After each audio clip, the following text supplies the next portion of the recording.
It's such a complex song too, with its many elements, and it's like a fugue. It's many transitions and whatnot. Y'all did a great job with that.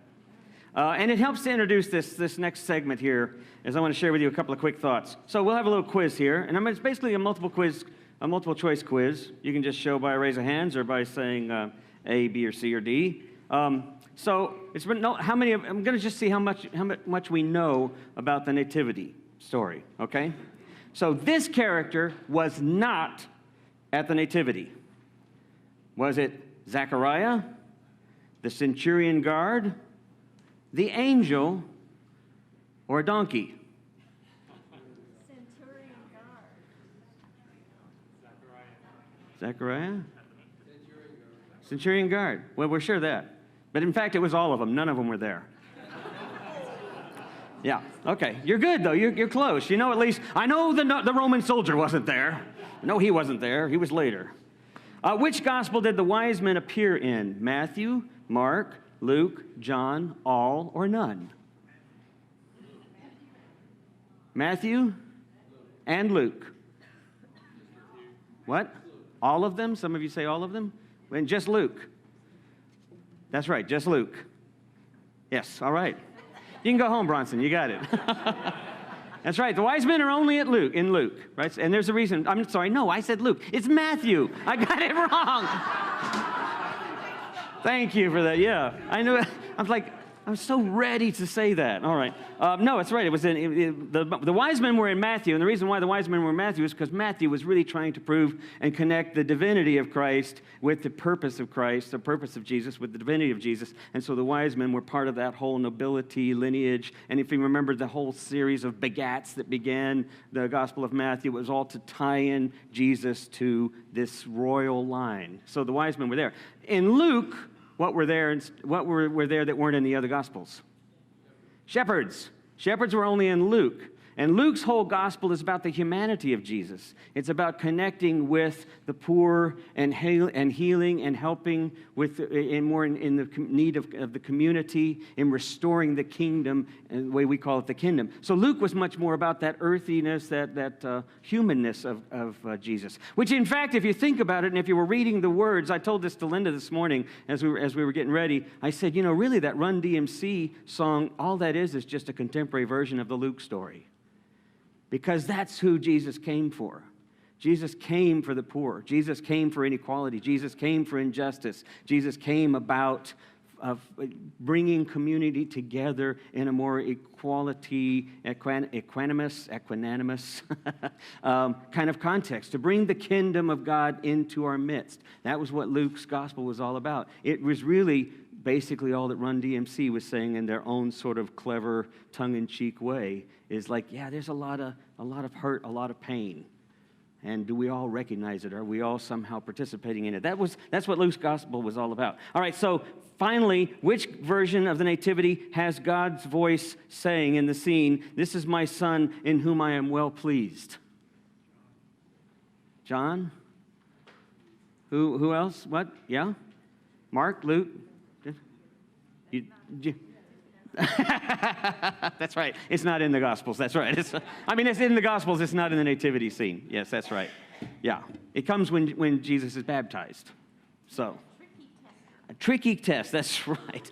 But the reason why I bring that up is because we're used to seeing it all mashed together, right? We're used to seeing the big mashup of nativities. They're just all mixed in there, and we think everybody's present. But the fact that they're not all present in each story says a couple of things. Number one, it says the history of the story, or the historical context of this, not context, but the historical components of the story isn't important. It says that. That's what that's saying. What it means to its community is important. And what the story means to the wider community is important as a story. But as a historical narrative, that's the wrong way to see it. Now, we don't always know what to do with that, and unfortunately, a lot of folks outside the church don't know what to do with that either. And so what they end up doing is they end up sort of getting kind of crazy about it. So they create all sorts of different kinds of, this is one of my favorite, it's called the negativity. Or this one, which is the minimalist nativity. Kind of an intellectual version. Of course, this is the playful one, the rubber ducky version. Yeah. Clearly that was Matthew's gospel. This one's one of my favorite. Yeah, there you go. There's so much truth in the person in this, right? There's so much truth in this. I mean, seriously, if Jesus weren't here being born, which one of us wouldn't want a selfie with him? I mean, that's our culture today. And that's really what the gospel is kind of trying to address to begin with. I think that's all of them. Let's see if I have any more. Yep, that's it. Okay. So we'll go back and we'll just leave that one like that. That's fine. This is really what I think we have to look at when we look at the nativity story, when we look at this idea of where is joy in the world. And last week, we sort of summed up as I talked about joy is at the very heart of things. It's what we've been saying all along in this whole series, that joy is an offering. All of life is an offering. Now, I was sharing this with Linda this morning, kind of just going through my last-minute thoughts, and she said, well, Tom, you don't want to just go say, yeah, in the midst of your suffering, aren't you happy? Aren't you experiencing delight right now? In your loss, and your pain, and your sadness, and your confusion, and your questions. And it's like, that's not what joy is. Joy is what holds it all together. The birth of Jesus, if it says anything, even as a story, but the historical figure of Jesus and being in the world, if it says anything, it is saying that rather than a bat signal calling out into the sky over the city of Gotham saying, God, come on in, I need you now, come save the day. It's saying the light is already in our midst. The light is already ready to be tapped into. Each one of us is that imago Dei, as the Latin called it, the image of God. Each one of us is the possibility of bringing delight to the moment.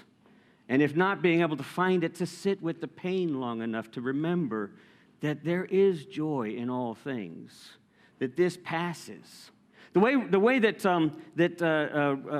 Richard Rohr calls it, he calls it unitive consciousness. And we've kind of played around with this, but I'm going to throw this word out with you. I'm going to throw this word out because you'll never use it in any other context until you start seeing it. And then you're going to go, oh, I get it. So say this phrase, unitive consciousness. Now, what unitive consciousness is that suddenly you start realizing that all of the parts are simply part of the whole. That all of the divisiveness that we experience in the world is still a part of the unity that exists in the world, because everything is interconnected. And when we begin to realize even our little parts that we hold on to and cling to are just a tiny part of something much bigger than us, we begin to let go of it some.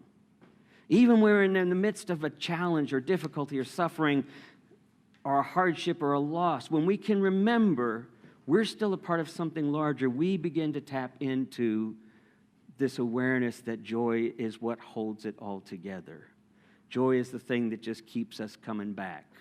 It reminds us this isn't the end, this is just a place along the journey. But it also reminds us to try to find the delight. To try to look, because if you look at the word delight, it actually means to bring light into existence. Now, we're going to sing a song here in just a minute that it's a fun song. Peter Mayer was with us last week. It's a song that he taught us some years ago, and the band's going to do it. And I love the phrase that it says, the light's inside of you. Because I remember this story, and some of you have heard me tell it before a long, long time ago. Linda's told it some too, about this Greek philosopher and professor who lived in Greece. His name was Alexander Papagayou, and he was this philosopher who had grown up in World War II as a child. And he was teaching a class, and he was teaching it in a part of Greece that was part of the war scene, where they had put up a cemetery, a graveyard, and on either side of the graveyard were the Germans and the Allies, and they were on opposite sides. And right in the middle between those two was this Institute for Peace that he started.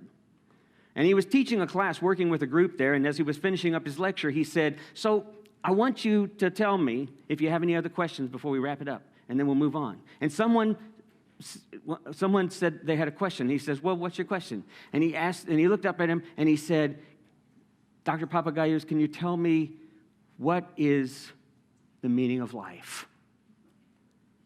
And it was that annoying question that some smart aleck kid would ask, at the end of a class. But he didn't see it as that.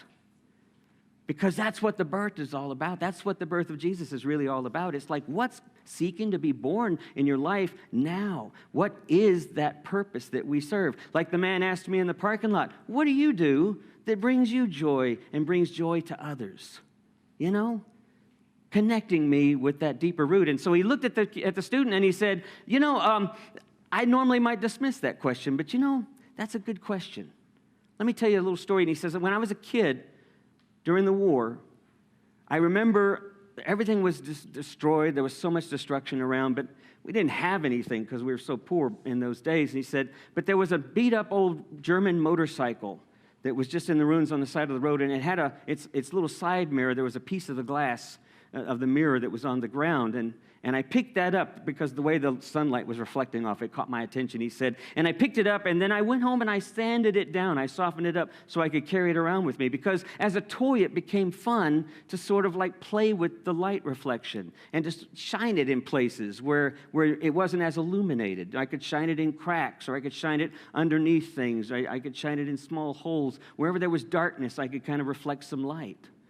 And he said, I played with that all my childhood until something started to strike me about this little mirror that I carried around. And he says, now as an older man, he said, I still carry that mirror. And he picked it up. And then he took it, and it was this glass institute, right? This glass institute had the glass walls and stuff and windows. And the sunlight was coming through, and he took the mirror, and he started to reflect the light from the mirror onto the people that were sitting out in his class. And he says, I've realized that I'm not the light, and yet I'm part of the light. I'm of the substance of the light. And if I hold myself just right, if I pay attention and participate in my life just right, maybe I'm able to reflect some of that light on those around me. And he just started to reflect that light as he finished talking. I think that's really what this story is all about. We celebrate it, and it's beautiful, and the presents and the gifts and the anxiety sitting at the table of, is somebody going to bring this up? Because I don't really want to talk about it. All of those things might be at your table this week. They might be in your encounters this week. I didn't know the way the guy approached me this morning. I thought he was going to tell me about Jesus. He was so enthusiastic, and I just thought this was a setup question. Immediately, my mistrust kind of came in. My barriers and my defenses came up. And then I thought, wait a minute. This is an invitation to talk about what gives me joy. How awesome is that? So when we have this chance to be with others, we can let the anger go by. We can let the defensiveness go by. They're just looking for some light, people. That's all they're looking for. It's all we're all looking for. It's just a little light. And we get to do that for one another. That's what this story is all about. Amen.